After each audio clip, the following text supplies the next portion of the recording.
Israel adalah umat pilihan Tuhan, selalu menjadi umat pilihan Tuhan, akan selalu menjadi umat pilihan Tuhan.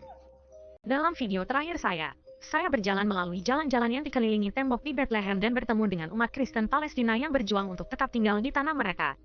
Namun saya terus berpikir tentang bagaimana beberapa pendukung terbesar Israel di negara asal mereka belum tentu adalah orang Yahudi Amerika, tetapi orang Kristen evangelis. Kebanyakan orang Kristen akan mengatakan kepada Anda, kami mencintai Israel karena Tuhan berkata, aku akan memberkati mereka yang memberkati umatku.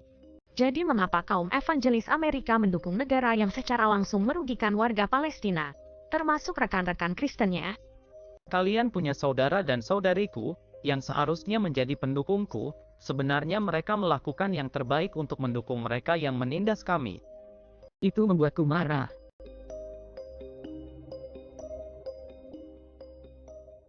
Inilah sesuatu yang mungkin mengejutkan Anda.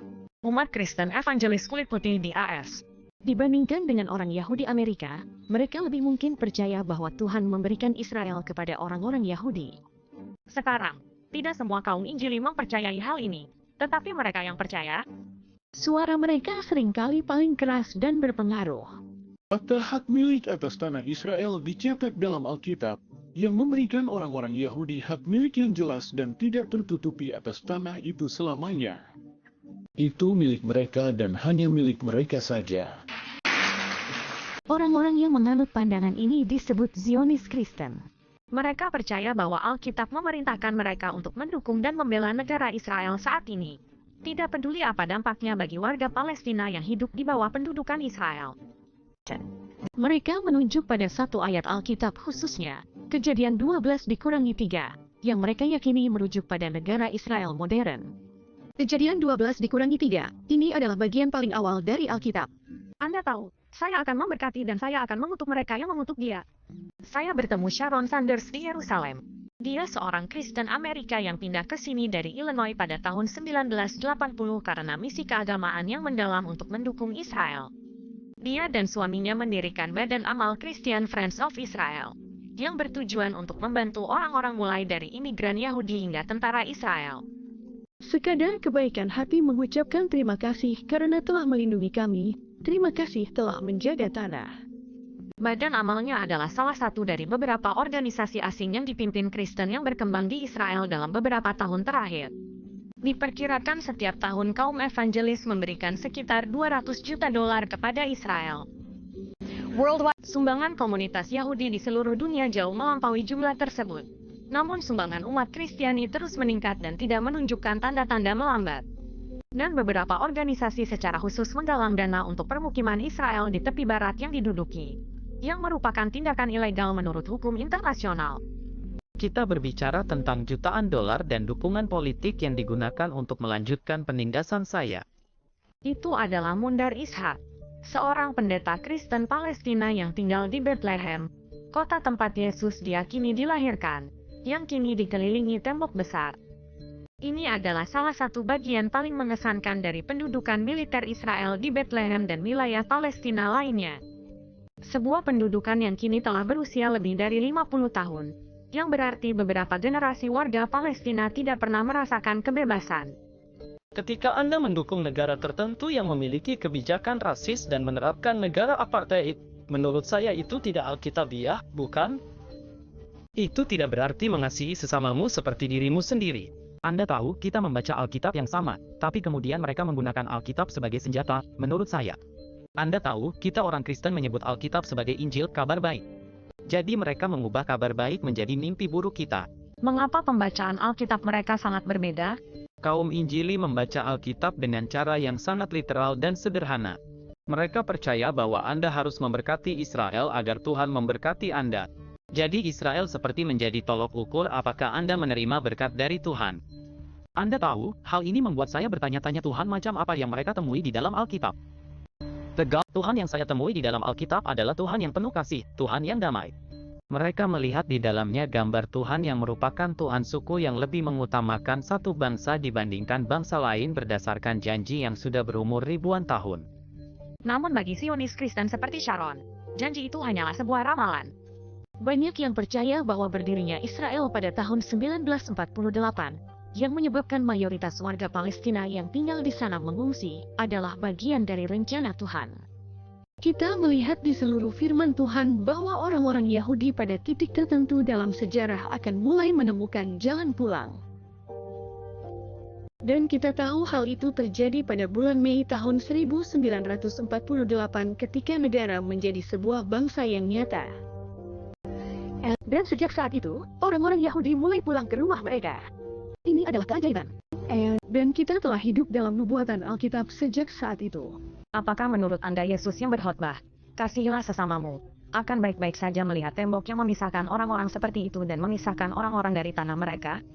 Dia mungkin akan mengutip Kejadian 12:3 dan berkata, "Aku akan memberkati mereka yang memberkati umatku."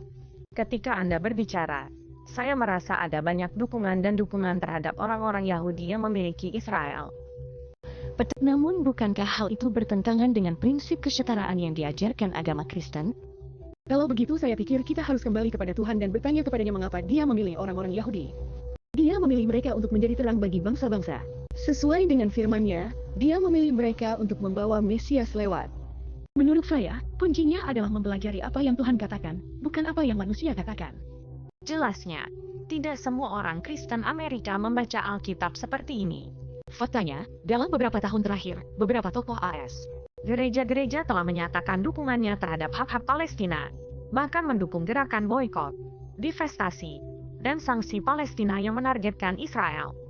Namun demikian, orang-orang yang percaya pada ramalan ini mempunyai banyak pengikut. Dan bagi mereka, semua itu berujung pada sebuah grand final Alkitabiah yang disebut akhir zaman. Ada yang berkata, saya ingin memahami akhir zaman, di mana Anda hanya perlu melihat 3 hal. Anda melihat Yesus, Anda melihat orang-orang Yahudi, dan Anda melihat Yerusalem.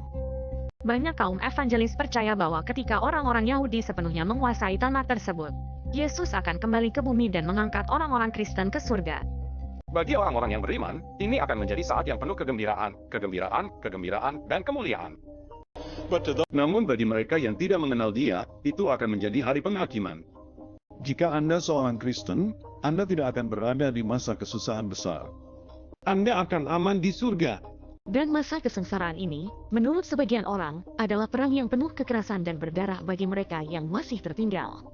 Yesus Kristus akan menyampaikan firman dan dia akan memanggil dalam peperangan paling dramatis dalam sejarah umat manusia. Dia akan melakukan pembantaian terhadap orang-orang yang menolak dia. Dan dalam beberapa penafsiran, mereka percaya bahwa 2/3 orang Yahudi akan mati. Jadi para Zionis Kristen ini, tidak semuanya percaya pada teologi spesifik ini, tapi banyak dari mereka yang percaya. Anda mempromosikan mereka untuk datang ke lokasi tertentu agar mereka, atau 2/3-nya, mati. Kedengarannya tidak seperti aliansi suci. Tidak. Namun aliansi ini sangat kuat. Jutaan umat Kristen di Amerika dan seluruh dunia kini mendukung Israel. Oke, jeda. Oke, pause. Kami akan kembali ke Sharon, John, dan Mumfir sebentar lagi. Tapi pertama-tama izinkan saya memberitahu Anda lebih banyak tentang orang ini. Karena untuk memahami betapa berpengaruhnya Zionis Kristen, Anda harus memahami John Hagee. Pendeta Texas ini adalah pendiri dan pemimpin Christians United for Israel, atau KUFAI, sebuah organisasi yang mengklaim memiliki 10 juta anggota. Hal ini membuat Hagee juga berpengaruh di luar gerakan tersebut, dengan banyaknya teman-teman terkenal di dunia politik. Padahal dalam beberapa khotbahnya, Hagee sempat mengklaim bahwa Hitler sebenarnya diutus Tuhan untuk memaksa orang Yahudi pindah ke Israel. Kemudian Tuhan mengutus seorang pemburu. Pemburu adalah seseorang yang datang membawa senjata dan dia memaksamu. Hitler adalah seorang pemburu. Kenapa ini terjadi? Karena Tuhan berkata, prioritas utama saya bagi orang-orang Yahudi adalah membuat mereka kembali ke tanah Israel. Iya, bukan? Jika itu terdengar sinis bagi Anda, itu sebenarnya mendasari keyakinan Hagee ketika berbicara tentang Israel. Misalnya, dedikasi untuk melindungi dan membela Israel termasuk menyangkal fakta yang diakui secara internasional bahwa tepi barat dan Yerusalem Timur adalah wilayah pendudukan. Seperti yang kita lihat sebelumnya, Hagee dan banyak rekannya bersikeras bahwa tanah suci sebenarnya dijanjikan Tuhan kepada orang Yahudi. Oleh karena itu mereka ingin melihat tepi barat tetap berada di bawah kendali Israel. karena ini merupakan langkah penting bagi kembalinya Yesus Kristus ke bumi. Namun baik komentar Hitler maupun pandangannya mengenai kiamat tidak menjadikan HG sebagai paria politik. Bahkan para pemimpin Israel memuji dan memuji dukungan gerakan HG. Sekarang ada jutaan umat Kristen taat yang mendukung Israel. So I want to thank you on behalf of all the people. Jadi saya ingin mengucapkan terima kasih atas nama seluruh rakyat Israel. Salah satu kelompok yang kurang diterima dalam konferensi Kufai adalah jurnalis. Kami mengirimkan seorang produser dan juru kamera untuk menemui beberapa peserta konferensi 22. Tetapi sebelum mereka dapat berbicara dengan siapapun, mereka diusir oleh petugas keamanan. Saya masih ingin tahu mengapa begitu banyak orang Kristen mendukung penindasan yang terus berlanjut terhadap orang-orang Palestina. Saya menghadiri kebaktian gereja di Bethlehem dan mewawancarai seorang pendeta di sana yang sangat kecewa dengan umat Kristen evangelis Amerika yang mendukung Israel. Apa yang akan kamu katakan kepada orang seperti dia yang sedang kesal padamu? Baiklah, saya minta maaf atas hal tersebut. Namun saya juga pernah tinggal di sini dan saya juga telah melihat mengapa terkadang peraturan harus tegas. Mengapa? Untuk mencegah terorisme, untuk mencegah kematian.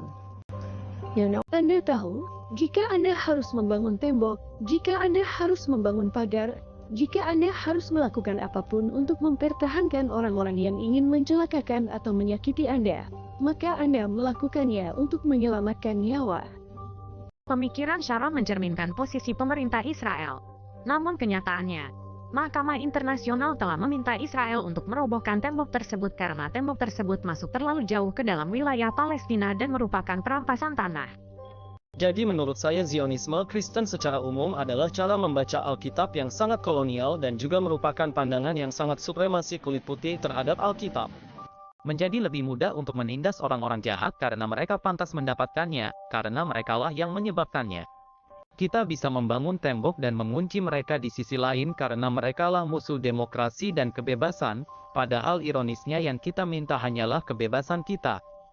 Dan bagi umat Kristen Palestina yang mengatakan kepada Anda bahwa kami secara aktif ditindas oleh negara Israel, kami dianiaya di sini, apa yang Anda katakan kepada mereka? Menurut saya, lihatlah kitab suci dan cintailah, serta jadilah berkat dengan cara apapun yang Anda bisa, bahkan jika Anda sedang dianiaya. Apa yang Yesus katakan? Katanya, balikkan pipinya. Apakah menurut Anda mereka harus mencintai penindasnya? Saya tidak percaya Israel menindas mereka. Ketidakadilan yang diderita warga Palestina di bawah pemerintahan militer Israel tidak mungkin disangkal. Saya menyaksikan dan mengalami banyak dari mereka secara langsung ketika melaporkan serial ini di tepi barat. Ada beberapa harapan bahwa keadaan akan berubah di negara asal. Jejak pendapat baru-baru ini menunjukkan bahwa kaum muda evangelis Amerika lebih mendukung warga Palestina dibandingkan generasi yang lebih tua.